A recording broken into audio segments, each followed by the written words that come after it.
Hello बच्चों, आप सभी का स्वागत है मेरे चैनल आकाश मैथ्स क्लासेस में। और आज मैं आपके लिए लाया हूँ कक्षा 10 का प्रश्नावली 3.2 का पहले का दूसरा प्रश्न, जिसमें कि बोल रहे हैं कि यहाँ पे हमारे पास 5 पेंसिल, ठीक है, 5 पेंसिल और 7 कलमों का मूल्य कितना है? 50 रुपये। और जबकि 7 पेंसिल और 5 कलमों का कुल मूल्य है 46। तो एक पेंसिल का और एक कलम का मूल्य हमें यहाँ पे क्या करना है? ज्ञात करना है। तो यहाँ पे हम चलिए लिखते हैं कि माना पेंसिल का मूल्य होता है x। हल करते हैं तो यहाँ पे लिखते हैं मान रहे, ठीक है, माना एक पेंसिल का मूल्य, ठीक है, यहाँ पे हम लिख देंगे एक पेंसिल का मूल्य, ठीक है, एक पेंसिल का मूल्य बराबर x रुपये और एक कलम का मूल्य, कलम का मूल्य बराबर कितना हो जाएगा? y रुपये, ठीक है। तो ये बहुत आसान है। यहाँ पे पहले बिंदु को लेते हैं। पहला पॉइंट है 5 पेंसिल और 7 कलमों का मूल्य कितना है? 7 कलमों का मूल्य बराबर 50 रुपये, ठीक है। और दूसरी कंडीशन है 7 पेंसिल और 5 कलमों का मूल्य बराबर 46 रुपये, ठीक है। 46 रुपये है। तो चलिए हम यहाँ पे लिखते हैं पेंसिल का मूल्य है 5x, x हो जाएगा पेंसिल प्लस 7 और y हमारी कलम हो गई, बराबर हो गया 50 रुपये। पहला हो गया ये समीकरण। दूसरा क्या हो गया? 7 पेंसिल, ठीक है, अब 7x धन 5 और कलम हो गई y बराबर 46। तो ये हो जाएगा दूसरा हो जाएगा। अब इसको हम ज्यामितीय रूप में लिखते हैं। तो ज्यामितीय रूप में हल करने पर क्या हो जाएगा? ज्यामितीय रूप में हम लिखते हैं समीकरण 1, ठीक है, x और y, ठीक है। ये हो जाएगा हमारे पास समीकरण 1। और समीकरण 2 हो जाएगा x और y, ठीक है। अब इनको हमें सरल करना है तो हमारे पास क्या हो जाएगा? हम क्या करते हैं, सीधा इनके मान इसी में रख देते हैं, ठीक है। समीकरणों में इनका मान रखते हैं तो हमारे पास क्या हो जाएगा कि पहले कंडीशन में क्या होगा? चलो रफ में करते हैं इसको।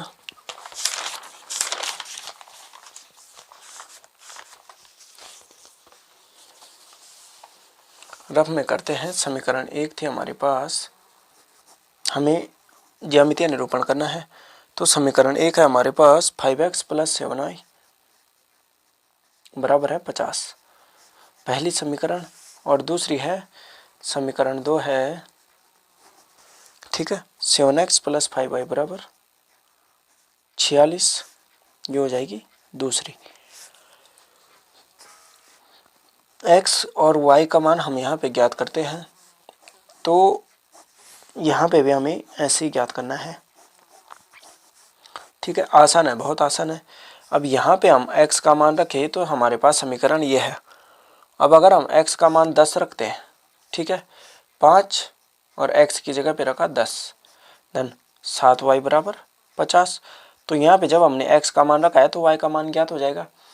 तो 5 दशम की 50 धन 7y, है ना। तो बराबर कितना हो जाएगा? 50 और 7y बराबर 50 में से 50 जाएगा तो कितना बचेगा? 0।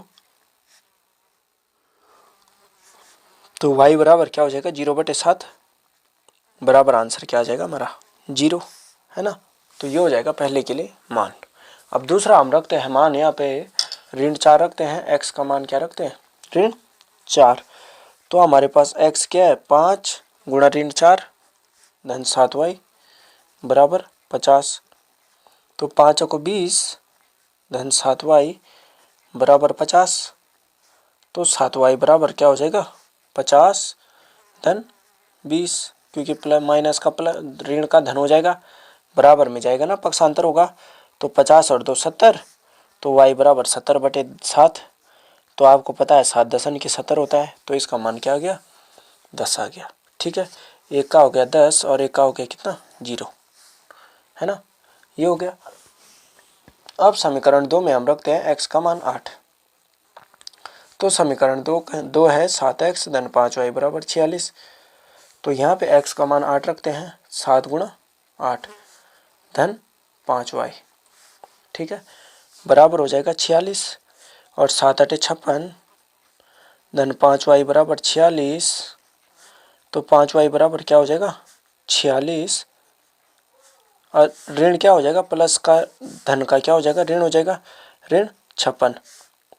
तो 5y बराबर कितना हो जाएगा 10, है ना, 10 हो जाएगा, ऋण 10 और y बराबर 10/5, ऋण 10/5 और 5 दूनी 10, तो ऋण 2। ठीक है, ये हो जाएगा हमारा ऋण 2।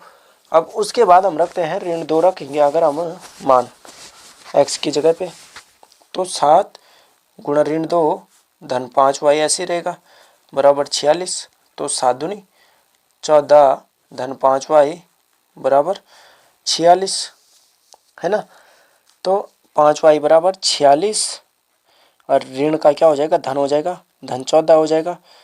तो ये हो जाएगा 60 हो जाएगा, है ना, 4 और 1 5 और 1 6, 60, 5y बराबर 60 और y बराबर 60/5।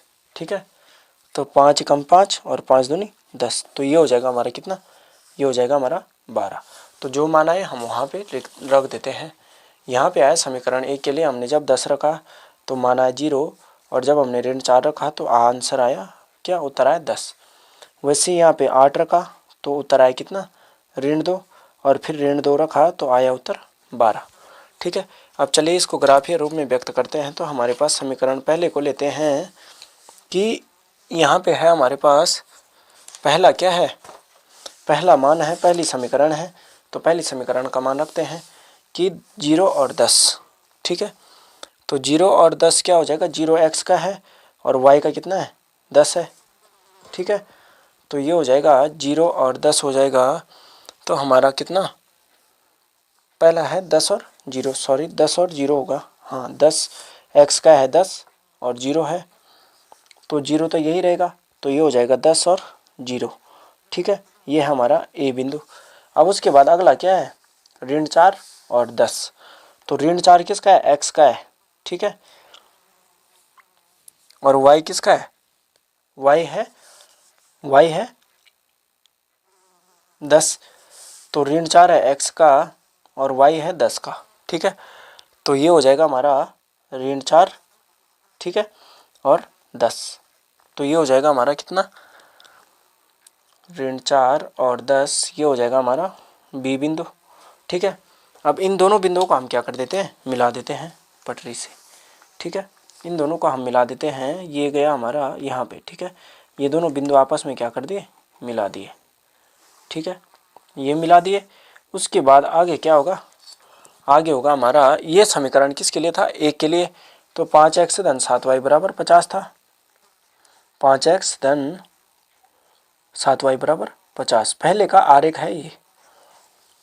ठीक है, अब दूसरे का क्या है, दूसरे का है हमारे पास है कि x का है 8 और y का है ऋण 2।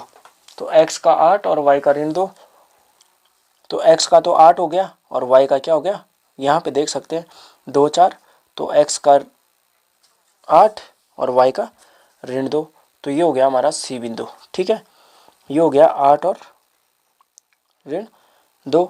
ठीक है, उसके बाद हमारे पास है x का है ऋण 2 और y का है 12। x का है ऋण 2, ठीक है, और y का है 12। तो ये हो जाएगा हमारे पास, हो जाएगा ये x का है 2 और y का है ऋण 12। सॉरी एक्स का क्या हो जाएगा, वाई का हो जाएगा ऋण 2, ठीक है, एक्स का हो जाएगा ऋण 2 और वाई का हो जाएगा 12। तो ये हमारा डी बिंदु हो गया। तो इन दोनों को हम भी क्या कर सकते हैं, फिर मिला देते हैं। तो मिलाने पर हमारे पास क्या हो जाएगा, हमारे पास हो जाएगा ये, ठीक है, ये रेखाखंड।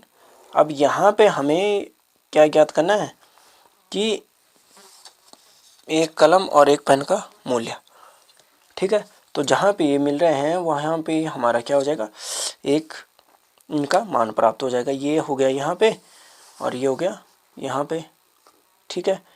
ये हो जाएगा, दोनों बिंदु हमारे मिल रहे हैं, ठीक है। तो मिल रहे हैं तो ये कहाँ पे मिल रहा है, ये मिल रहा है हमारा किस पे, ये मिल रहा है हमारा 3 और ये मिल रहा है हमारा 5 पे। तो हम यहाँ पे क्या लिख देंगे, 3 और 5 पे हमारे बिंदु मिल रहे हैं, ठीक है, 3 और 5 पे। और समीकरण कौन सी थी, समीकरण थी 7x प्लस 7x धन कितना 5y बराबर 46, ठीक है। ये थी हमारी दूसरी समीकरण के लिए। ये आरेख हो गया हमारा तैयार। तो यहाँ पे हम क्या लिख देंगे कि पेंसिल का मूल्य तो हो जाएगा 3 रुपये, ठीक है।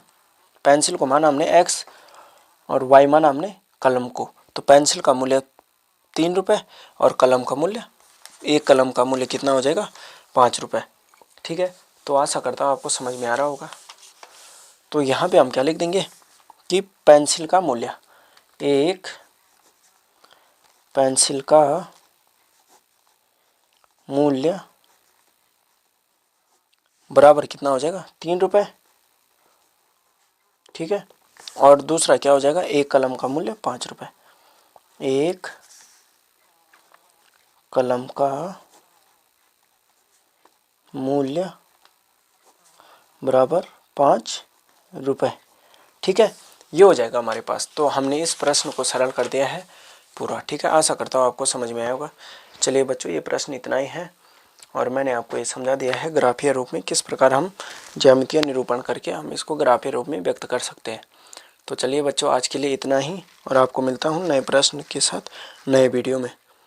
धन्यवाद। और मेरे चैनल को लाइक शेयर सब्सक्राइब करना और अपने दोस्तों के साथ, अपने मित्रों के साथ शेयर करना ना भूलिएगा और अपने परिवार के सदस्यों के साथ भी। धन्यवाद बच्चों।